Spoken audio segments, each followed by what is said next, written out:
After a rough start to the game, the Dallas Mavericks defeat the San Antonio Spurs 113-107 in what wasn't really the prettiest of games. It wasn't our best game of basketball, but there are some highlights and some lowlights that we're going to talk about in this video, especially with Luka Doncic not having his best of games, while Dante Exum leading the bench in just an all-out performance that really helped lock this game in as a win for the Dallas Mavericks. We're going to break all that down in this video. But how's it going, everybody? My name is Marcel Martin. This is Mavs Digest, bringing you the latest news on everything Mavericks related.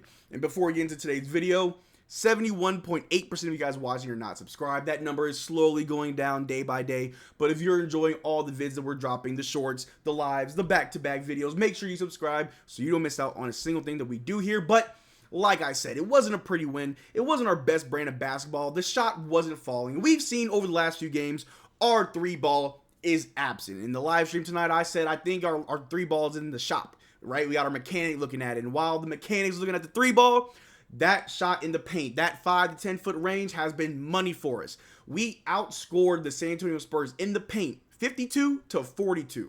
And that's been our trend over the last few games, where we just get it by any means necessary. If that three ball isn't falling, even if that mid-range isn't falling, we're attacking the basket, we're feeding the bigs, we're cutting in the lane, and we're getting it done by any means necessary, and I just love to see it.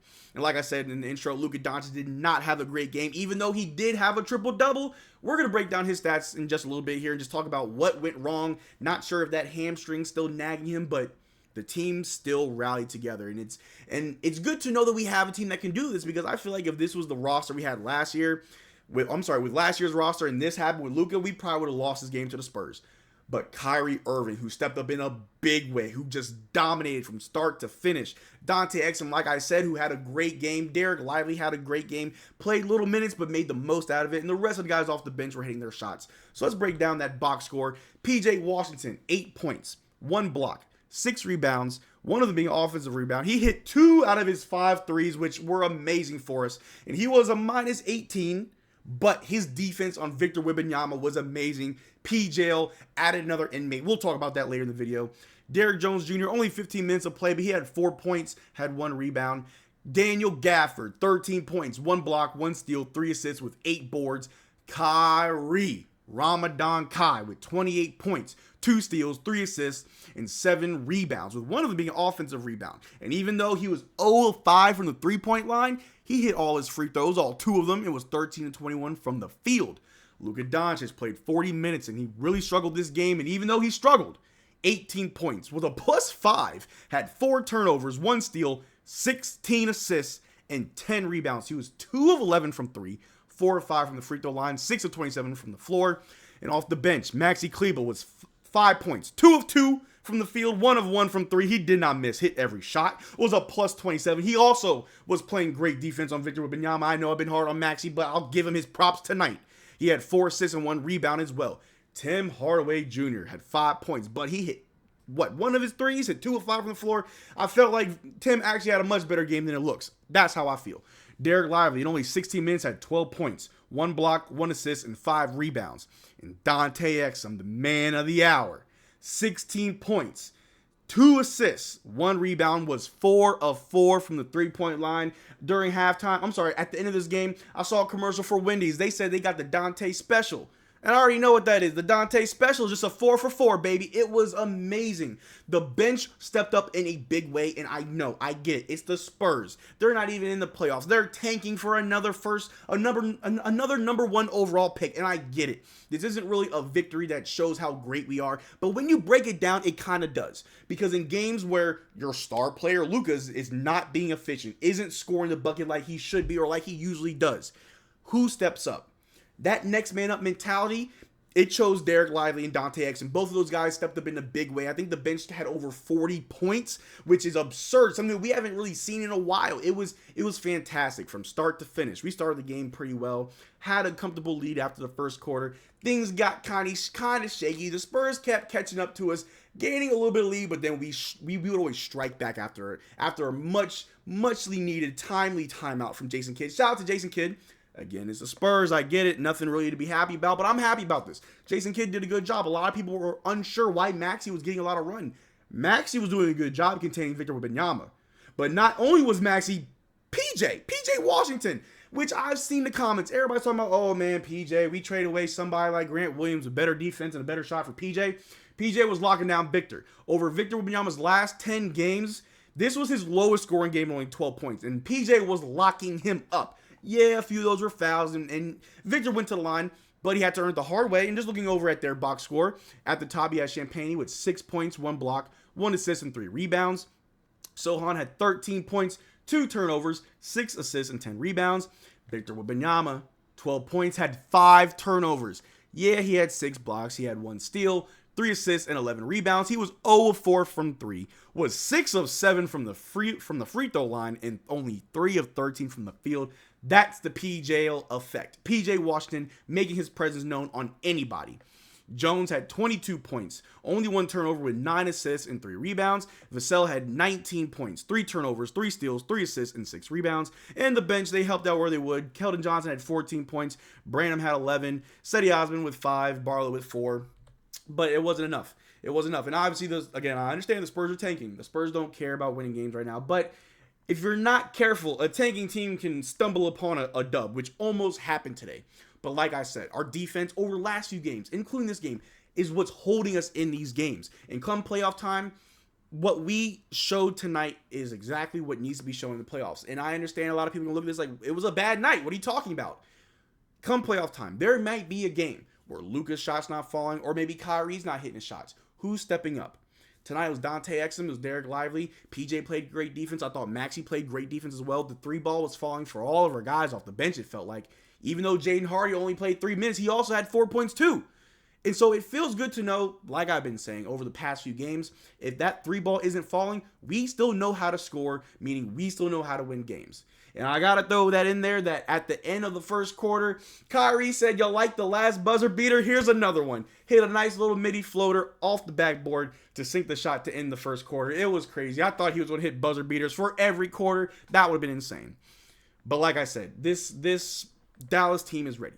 We're ready. We're good. Luka had an off night, which I'm not even worried about. Because when was the last time Luka had a bad game like this? Or worse? He's been on a tear all season. A bad game's bound to happen. We already know what the media's gonna do. They're gonna blow it up, make it seem like, oh, what happened to Luka? It's like it ain't like that. It ain't like that. Good players have bad games all the time. It just the first time we've seen Luka actually look human. The man's like from another planet, right? Slovenia might as well be its own solar system where Luka's from. You know what I mean? So it's good to know, even against bad teams, even against good teams, if doesn't matter. If our main 2 guys, Luka and Kyrie, if someone's not having a good night, the other guys will step up. And I would love to see these guys step up even when Luka and Kyrie are doing great. And even though Luka was horrible shooting, he was still looking to get guys involved. Second half, he was very passive, right? Getting good no-look passes, getting the guys their open shots. He finished the game with like 15, 16 assists. The guy was getting, and that's what happens when our guys hit their shots. When our guys are hitting their open shots and hitting good looks, Luka's assists go through the roof. And that's what happened tonight. But we got a few other things that we want to talk about as well. Like I said earlier, Dante Exum, the man of the hour. Dante Exum on his play in the clutch. He said, I just play the game. It's just basketball. I'm a competitor. I just want to win. Not nervous at all. Exum finished with 16 points while shooting 4-4 from downtown and had a 16 plus minus. The man's cold. He's humble. He's like, man, it's just basketball. He's not shook. Nothing shakes Dante Exum. He's Dante's Inferno. Like, come on, man. Dante was just showing it tonight that this is who he is. I know a lot of people say that, oh, sometimes Dante looks lost. He doesn't know what he's doing. No, Dante is a very methodical, very careful, sometimes too hesitant player, but he's a smart player and he knows how to get it going, knows how to get involved, either on the offense or the defensive end, and you just love to see it. But also, Luka, we got to talk about the man, was 6 of 27 on field goals tonight, is the worst shooting game in Mavs history with that many shot attempts. And yet, he still got 16 assists and 10 rebounds. It was a positive plus minus and got the dub. So all that tells me is despite having a bad shooting night, which hardly ever happens for Luka, he was still a positive and plus minus. He was still impacting the game, and he still helped his team win in every other way except from scoring. And what else we got to talk about here, man? The Dallas Mavericks are number 1 in the entire NBA in clutch win percentage. It's been that way for a while, it seems. The team is clutch, whether that's a good team like the Denver Nuggets, what we saw on Sunday, or even tonight against the San Antonio Spurs. The Dallas Mavericks continue to impress, and they continue to win games. And I want to say after this game, we slide into that 6th seed, but We still got about 13 games left in the season, so who knows where we will actually land, but things are looking good for the Dallas Mavericks. But I always forget this one, so we're going to go right into the segment, the good, the bad, and the ugly. And for me tonight, the good was the bench. Like I said, Derrick Lively only played about, 12 to 14 minutes, but had really good impact. I think Dante Exum was just phenomenal. He was definitely the leader off the bench and got the guys going. Tim Hardaway hit a nice little three. Maxey hit a three. The bench altogether, that was the good, because when Luka wasn't there, scoring-wise, Kyrie looked to the bench and said, y'all got me? And they responded in kind, and it was just beautiful. The bad, I would have to say it was Luka. I don't think it was ugly because he was still a +5. He still contributed in many ways, but the bad goes to Luka for his shooting. It was just not efficient, like I said, or like I showed you guys. It was the worst shooting in Mavs history. It was just horrible. So Luka doesn't have many of these. I don't expect this to ever happen again for another 3 years at least. It's Luka. We already know what he's capable of. So he's allowed to have a bad night, just like this. As long as we get a dub, Luka can have an off night. Maybe that hamstring still nagging him. Maybe he was out partying last night, celebrating that game winner on Sunday. Who knows? But the ugly, I'm giving it to Victor Wembanyama. 12 points. We were putting PJ on him. PJ's all of 6'7", 6'8". That's ugly. Only 12 points while half of them coming from the free throw line. Victor Wembanyama, your performance tonight was ugly. And I get it. You're just a rookie. You got a long way to go. He's going to have a great career in this league. Probably be one of the faces in the next few years. But tonight, Victor Wembanyama, you couldn't hold it. You couldn't hold it home court with the Dallas Mavericks. The guy showed up. The bench stepped up, and it wasn't. And Victor Wembanyama just didn't have enough to combat that. So that was the ugly. But we got more that we want to go into, because this little quote I find very interesting. Jason Kidd said, "We were going to take him out, but he declined nicely that he wasn't tired." Jason Kidd on Kyrie Irving. Also talked about Irving's ability to play at a high level on an empty stomach. As we know, Ramadan Kyrie against the Denver Nuggets, hitting that game-winning hook shot in the last second over Jokic. I can't stop talking about that shot enough. Let's not forget, that game, Kyrie hadn't had anything to eat or drink all game. Empty stomach, locked in and focused. Same thing tonight. He might have had some water, but we know how it is with Kyrie. He takes his faith very serious. He doesn't play around with that. So to know that Jason Kidd, shout out to Jason Kidd for just being aware of that and say, hey, I'm checking on you, gotta pull you out. But Kyrie's like, nah, I'm good. Because that's the type of player that Kyrie is. And not only that, but I found this to be very interesting. The Mavericks have been flying a personal chef for Kyrie to be able to have his vegan meals ready for him to eat once the sun goes down, as he observes Ramadan, as he continues to play, per B. Demiris on the Mavs postgame show on 971 The Freak. Mavs taking care of Kyrie. So if anybody has any doubt if Kyrie likes it here, if he fits well with Luka, if the team is what Kyrie needs, Kyrie is what the team needs. Regardless of how you want to look at it, it's just good vibes. Again, I understand it's the Spurs. Whatever. But that's another win. We're on a 2-game win streak now after our win on Sunday against the Denver Nuggets. The wheels are turning.